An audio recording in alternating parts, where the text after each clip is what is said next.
There's a vault in the Capital Wasteland where everyone has the same name, the same face, the same voice, and almost all of them want to kill you the moment you walk through the door. Welcome to Vault 108. Of all the vaults scattered across the Fallout universe, and there are a lot of disturbing ones, this might be the single creepiest. Not because of monsters, not because of radiation, because of something far stranger. An entire underground bunker filled with one man, repeated over and over again, until repetition itself became a kind of horror. Today we're going deep into the full story of Vault 108, what it was supposed to be, what actually happened, and why 200 years later, the only word you'll hear echoing through its halls is a single name, Gary. To understand Vault 108, you have to understand what Vault-Tec actually was. On the surface, Vault-Tec was a private contractor hired by the United States government to build nuclear shelters, vaults designed to protect American citizens in the event of a nuclear war.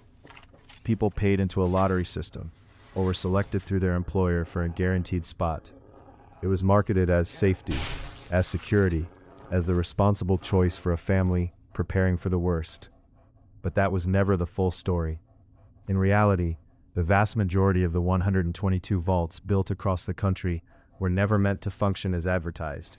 They were experiments designed by the government and Vault-Tec together to study how different controlled populations would behave under extreme stress, isolation, scarcity, or manipulation.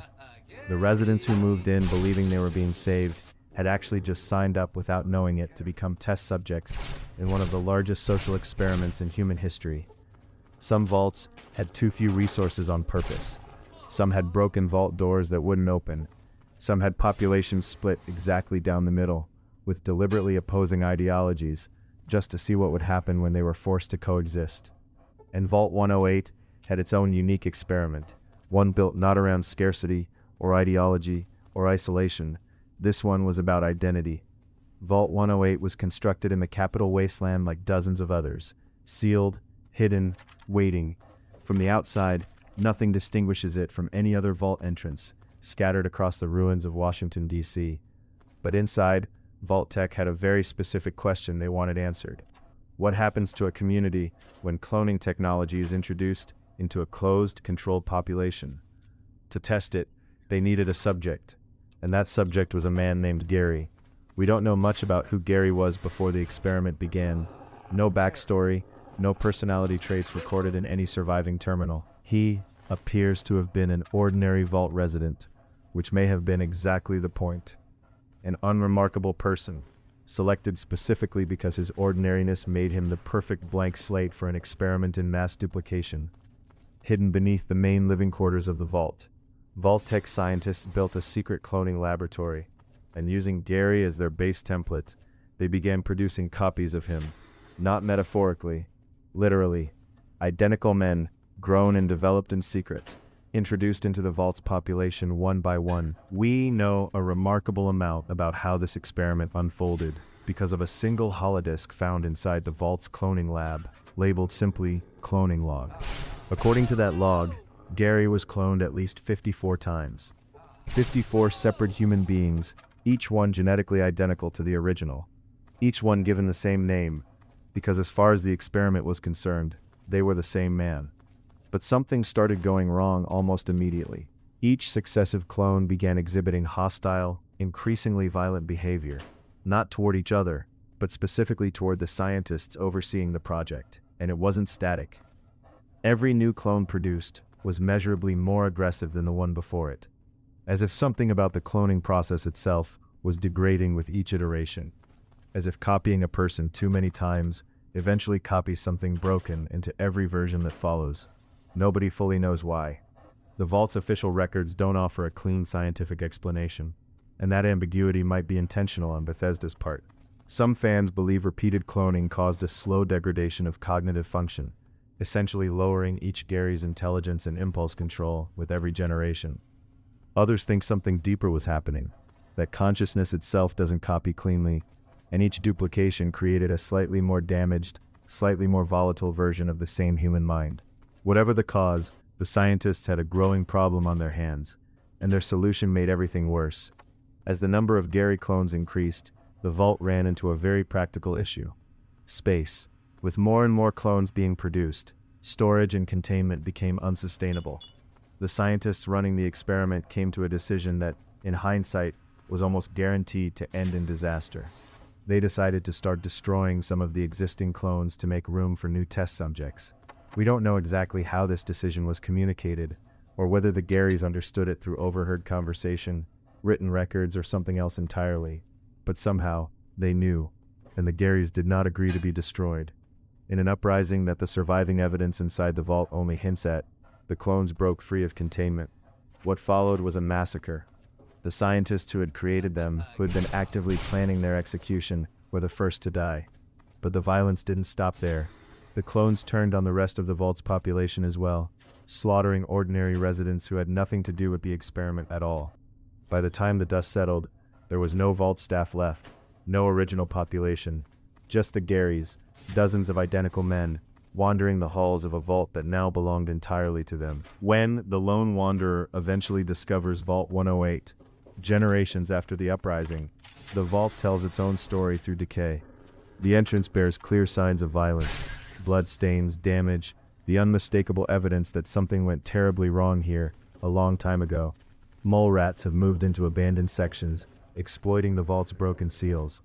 The vault door itself is found wedged open, as if whoever or whatever left never bothered closing it behind them. Deeper inside, the junction hall preserves what looks like a desperate last stand.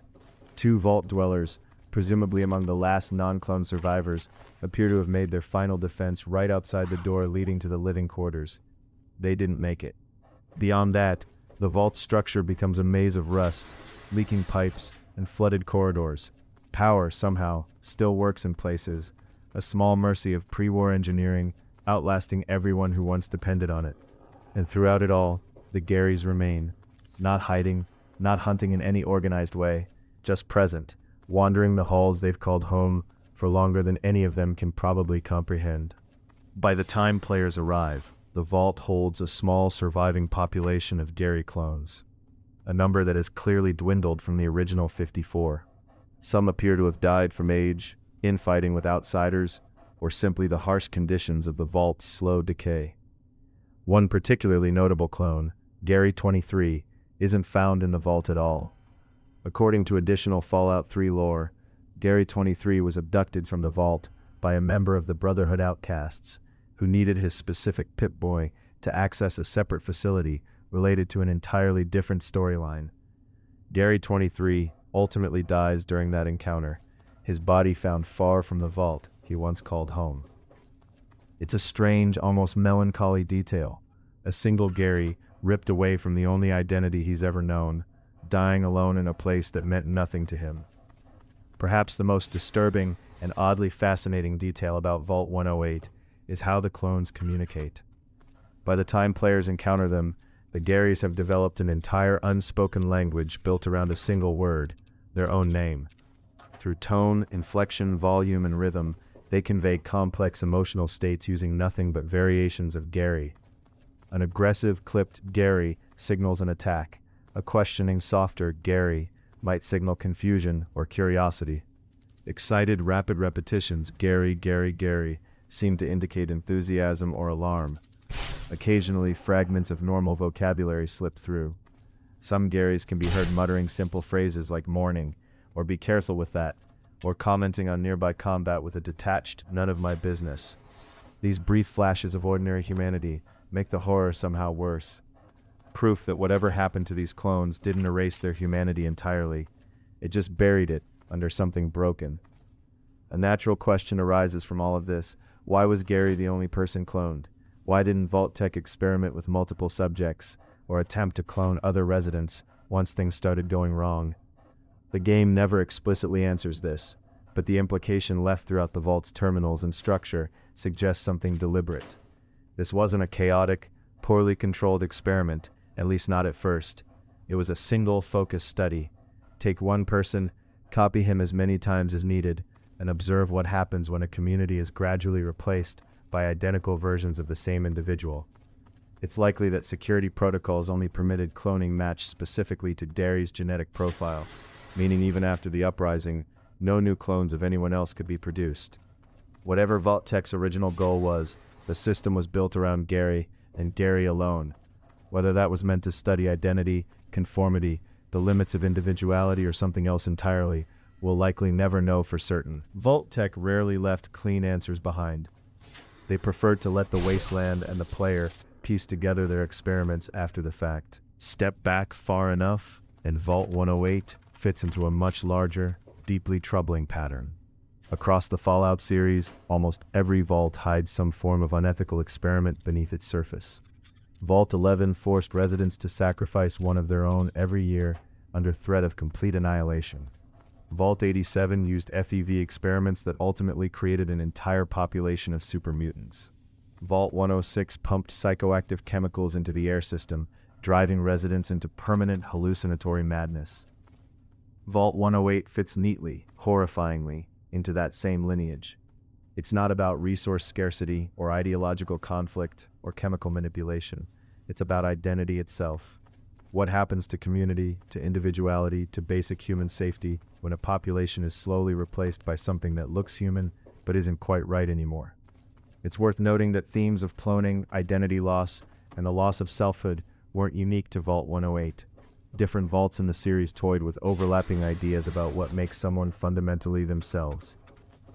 But few examples capture the slow descent into horror quite as effectively as watching one ordinary name slowly become the only word left in an entire community's vocabulary. There's something almost comedic about Vault 108 on the surface.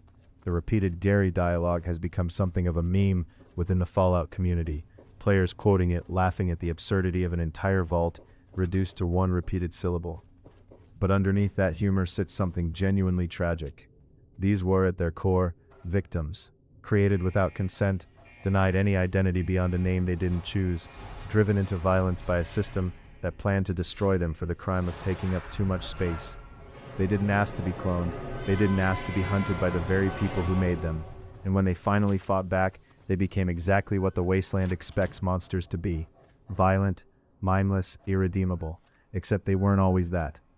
Once, however briefly, they were just Gary, a single, ordinary man who never knew that his name would eventually become a vault's entire identity, repeated in 54 different voices until none of them remembered why.